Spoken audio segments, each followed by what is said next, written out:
Good morning. It is Monday. I hate Mondays, and so do you. I know. But it's necessary. If we want to have Fridays at the end of the week, we have to have Mondays at the beginning of the week. So here we are on Monday. What'd you guys do this weekend? What'd everyone do? Hopefully you did what I asked you to do on Friday, which is go outside and do something. Hopefully at least two of you did that. You probably didn't see me on much this weekend. I was outside the entire time. So yeah, good times. And then, as busy as I am, I decided to add a few more projects to my, So I got some new projects that I'm working on. But this being one of them, I finally got PlayStation 3 running on my my emulation station. So I, of course, had to immediately put all the classics on there. And the Uncharted series has been a game. It's been a series that I really wanted to play. And I was able to play Uncharted 4, I think is the one that went to PC a couple of years ago. Great game. Had a lot of fun with it. So we are going to go back in time and we're going to play the original Uncharted series, starting with number 1, Drake's Fortune, today. Since there's nothing else new to play, we're going to go back in time. We're going to play this. Now we're going to use some, it's not really necessarily modding. We're going to use some aggressive settings to get a better looking game out of this via modern technology. So I'm going to kind of show off like what the emulator can do and how well playing this game with an Xbox controller, how well that's going to work out. So something to look forward to.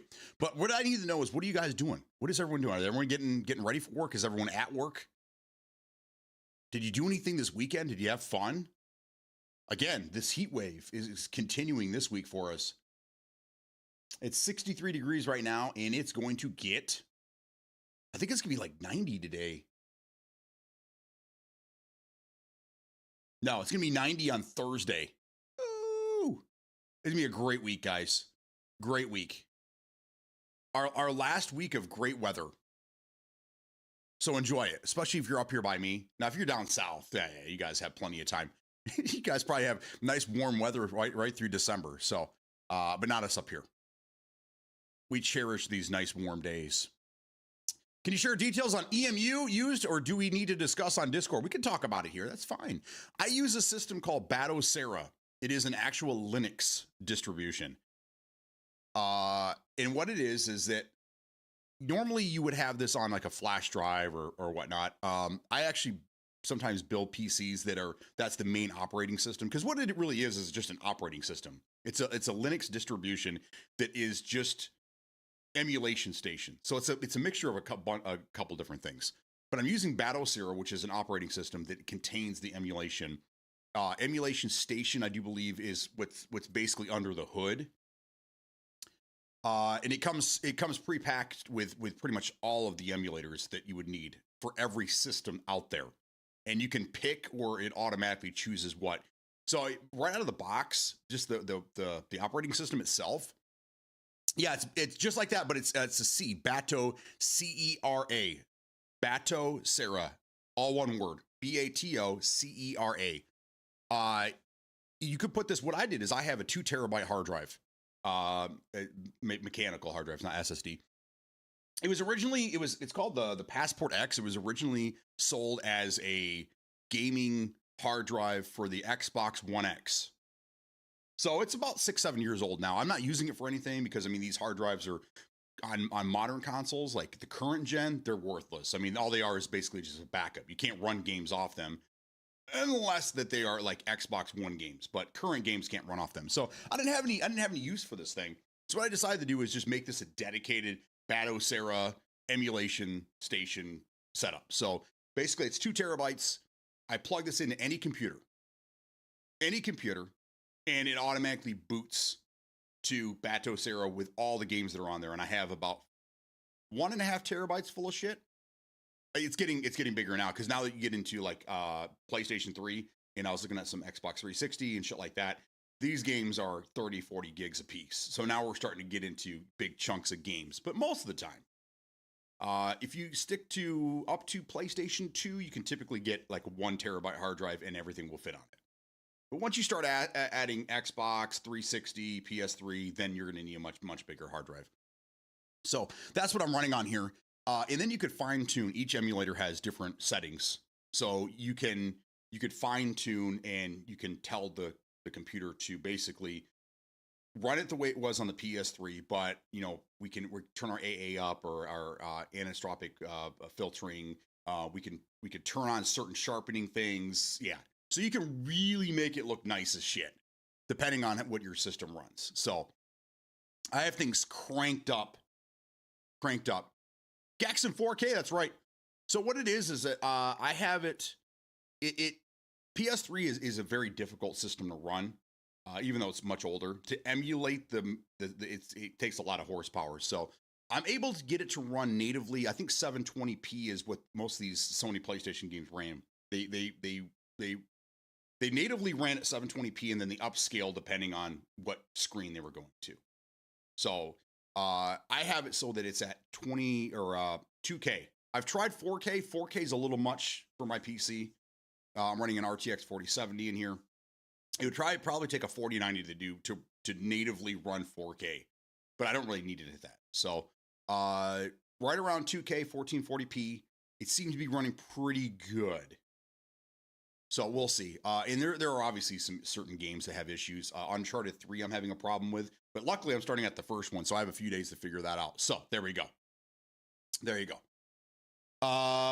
Can you do Plan B secondhand smoke with that 4K upscale thing you do? Yeah, I can. I just got to find the video. I don't own that, so I'd have to like find it. And I did kind of look the other day because that's another thing that I've been working on.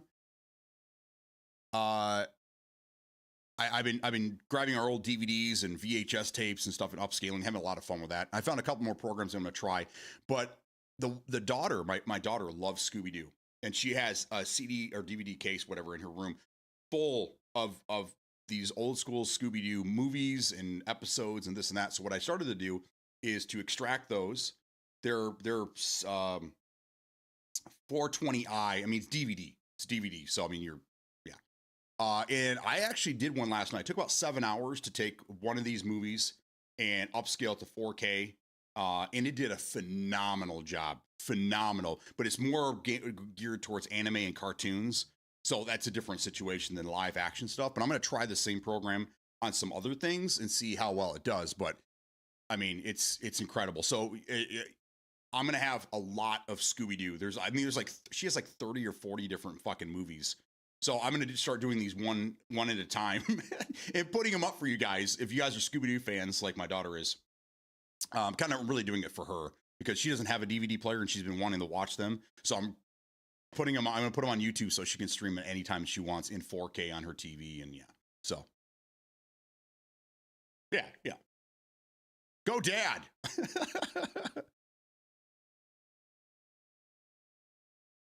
Yeah, that's fine. Do you have a, is it a DVD or is it VHS or? That's the hard part is that I found out because I had two VCRs. One took a shit while I was doing the original videos, and I had to utilize an older one that only had mono out, which sucked for the last two. But I mean, really, to extract VHS tapes, the best way to do it is obviously with a super VHS player with all the right stuff. You need S video cable, and then you're going to need an older capture card that does S video. So I'd actually have to throw some serious money at it to do it properly. I was lucky enough to get it pretty decent, but quality could be a little bit better if I threw more money at it. But I don't want to throw money at it anymore. And those are all the VHS tapes that I have. So DVD it is, and DVD is a shitload easier to use because I already have all the stuff to do all that. So the disc is the drive is out in my garage on my garage PC. So I'm out there listening to music, doing other things. I just drop a disc in there and I extract it, save it to a USB drive, bring it inside, hook it up to my computer, process that bitch. Up she goes. So it's a pretty easy process. Just time consuming like anything else. So, but man, I put them side by side this morning with the original DVD 420i interlaced. It wasn't even P, it wasn't progressive scan. And then what it looks like 4K upscaled. And it's amazing. It's like a whole different thing, man. It's crazy. So anyhow, I was gonna download it via YouTube and send you that. Oh no, I can do that. It's no problem. I can do that. I didn't see it. I looked for it the other day, But I look in certain places for like legit copies that haven't been tainted by YouTube. Because YouTube, the compression they use, it kind of, it takes the detail away. So then I download that and then I do my thing and I put it back up. So it's you know, it's a shit in, shit out type deal. So I'm always looking for like really good copies of things, like people have done what I've done, where they've extracted it and taken the raw footage and put it up online. There's certain places you can go to find that stuff.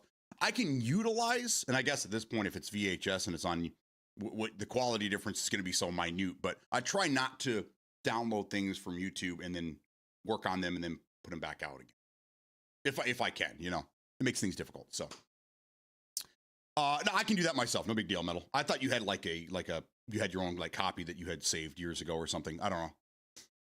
I'll figure it out. But yes, I did see that, and yeah, I'll get right on it. I'll hook it up. So, back to Huckleberry's question. Gex in 4K. Was Gex, what system are you thinking? Because I have all the systems on here. I mean, even some very rare ones. Did you guys see that the Pioneer Laserdisc gaming system, someone finally, after 16 years, was able to crack it and they got it running? They built an emulator to run this specific console. It was only big for like 4 years in very, very small region of like Japan. There's only like 20 games for it. It's crazy. It was a laser. You guys know what Laserdisc is? Laserdisc is a precursor to DVDs. And what it was a disc that looked like a CD or DVD, but it was the size of a fucking record. These were big in the 80s. While everyone else was fighting over VHS and Betamax, which Betamax had the better video, obviously. Laserdisc was outdoing everybody, but it was, you know, it was a platform for the upscale citizens, if you will. All the rich people had this shit back in the day. And then half the movie would be on one side, and you get halfway through the movie, and then you'd have to like pull it out and flip the disc to watch the other half of the movie. But the quality was superb compared to the cassette versions of movies at the time. So Laserdisc that's awesome, dude. I saw a lot of copies of Raiders and Star Wars going fresh copies that were never they were still sealed, going for tons of money. And the players are hard as fuck to come by too. But anyhow, there was a game system built on the Laserdisc platform in the early 90s, and it was run by Samsung. It was Samsung and somebody else. It actually played, you could get attachments to play other games from other consoles on it. It was really weird. Crazy system. But anywho, I will, I don't have that one running yet, but I have everything from, what do we got? I think Commodore 64 all the way up to Wii. Yeah, up to Wii. So I was going to download it via YouTube and send you that. I can do it myself. No, there's no reason to, we don't need an extra step. I can do it myself. No big deal. That way you don't have to download it and then send it to me. And then I have to, I have to download it from you sending it to me. I can just do it all right here. It's fine. I got it, man. Laserdisc was cool. Fuck yeah, dude. Shit. All right. So anyhow, let's see if I can get this thing running. It's still not 100%. I was having an issue with the wireless controller. It just, for some reason, it doesn't like. And I found out if you turn off Bluetooth via the system settings, it works a little bit better. I don't know. It's something to do with Bluetooth, and then the Xbox proprietary signal is interfering with it, which is weird because I could have swore the proprietary signal was on a different bandwidth than, but whatever. I don't know. Whatever. Maybe it's an internal system problem, but let's see. Yeah, this is what I was worried about. It says it's connected, and it's not doing anything, so that's fantastic. There we go.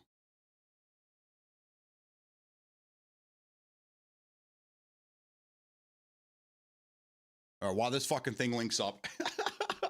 That's really the only issue I have with this. It doesn't like wired controllers for some reason either.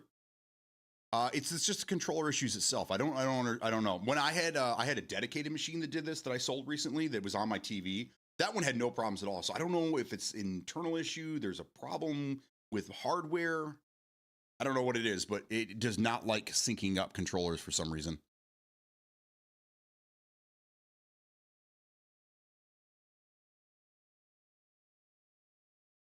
Yeah, I might have to restart this 2 or 3 times here, but there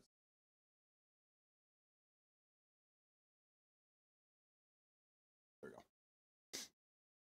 There we go. Has anybody ever played the Uncharted games? I was during the early 2000s. I did buy a PlayStation 2, and then the Xbox came out, and I bought that, and then I got rid of my PlayStation 2, and I'd never touched a PlayStation unit ever after that. So I missed all the PS3 stuff. I know there's a lot of different IPs on there.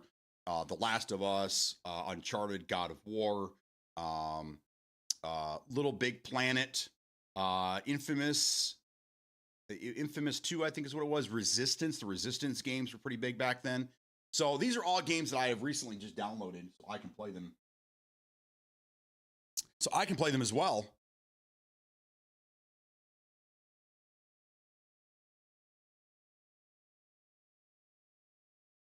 Come on. There we go.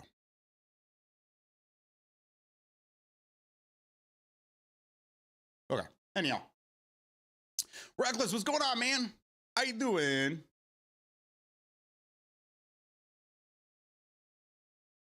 All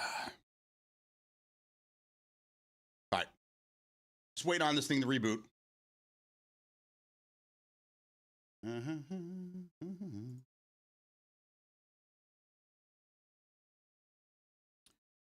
Has anybody ever played any of these Uncharted games? I feel like I'm talking to myself. Hope everyone had a peaceful, well-rested weekend, man. I did. We had so many things going on this weekend. I didn't get everything completed that I was hoping to get completed, but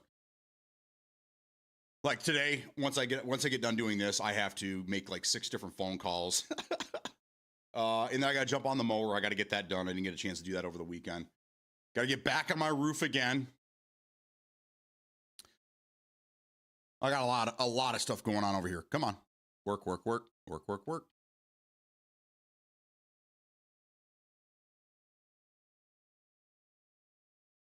How was your weekend, Reckless? How goes it, man?